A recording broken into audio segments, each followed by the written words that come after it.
तो मध्य प्रदेश के नेताओं को आखिर हुआ क्या है, ये सवाल इसलिए क्योंकि इन दिनों वो अजीबोगरीब बयान देते हुए नजर आ रहे हैं।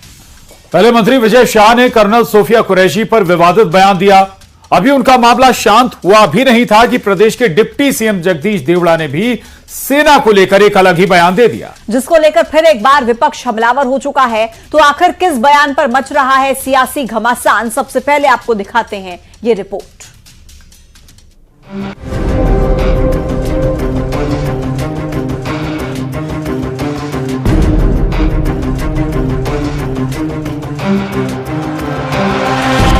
मध्य प्रदेश के मंत्रियों में इन दिनों मानो विवादित बयान देने की होड़ मची हुई है।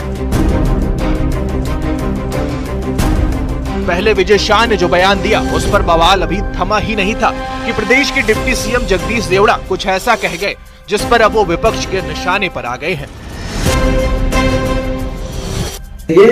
और यशस्वी प्रधानमंत्री जी को हम धन्यवाद देना चाहेंगे और पूरा देश की वो सेना, वो सैनिक उनके चरणों में नतमस्तक है। उनके चरणों में पूरा देश नतमस्तक है।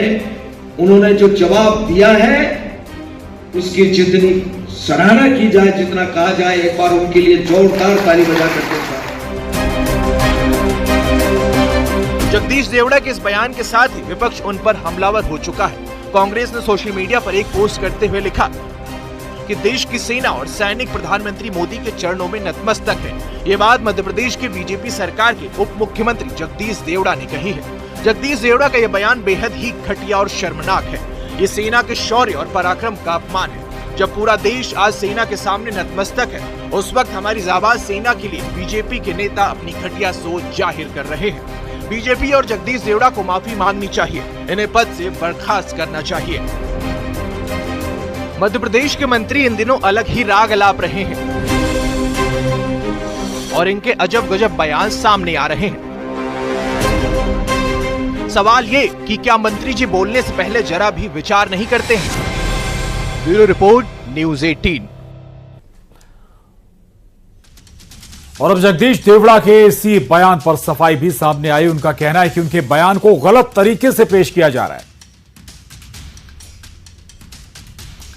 प्रभारी मंत्री के नाते ऑपरेशन सिंदूर के मामले में भी मैंने कहा और जो कुछ अभी हुआ है उसके बारे में मैं बोला था और मैंने ये कहा था कि देश की सेना ने जो काम किया है ऑपरेशन सिंदूर में उसकी जितनी सराहना की जाए उतनी कम है और देश की सेना के लिए देश की जनता उनके चरणों में नतमस्तक है, उनका पूरा सम्मान करती है और हमेशा देश की सेना ने देश की रक्षा के लिए काम किया है तो हम उनका पूरी तरह से सम्मान करते हैं। मैंने ये कहा है उसको गलत तरीके से प्रस्तुत करके जो चैनल में बताया जा रहा है, मुझे लगता है कि ये बहुत ही गलत तरीका है। मैंने पूरा सम्मान करने की बात कही है और देश की जनता सेना के चरणों में, भारत की सेना के चरणों में प्रणाम करती है, नतमस्तक है। ये शब्द मेरे हैं। आप अच्छी तरह से उस वीडियो को देखेंगे। मेरी भावना ये है, अब उसको गलत तरीके से टर्न देकर के जो कहा जा रहा है वो बिल्कुल गलत है। तो जगदीश देवड़ा ने जो बयान दिया उसके बाद कांग्रेस ने बीजेपी के खिलाफ नया मोर्चा खोल दिया है और इसी बयान को लेकर अब कांग्रेस जो है वो डिप्टी सीएम जगदीश देवड़ा को बर्खास्त करने की मांग कर रही है। जिसने पाकिस्तान में घुसकर आतंकी कैंप निस्तो नाबूद किए, जिसने पाकिस्तान की रूह कपा दी, उस सेना के लिए कहना कि वो सेना किसी के चरणों में नतमस्तक है, ये पाप है। और ये पाप बीजेपी के लोग, बीजेपी के उप मुख्यमंत्री, उनके वरिष्ठ नेता लगातार कर रहे हैं।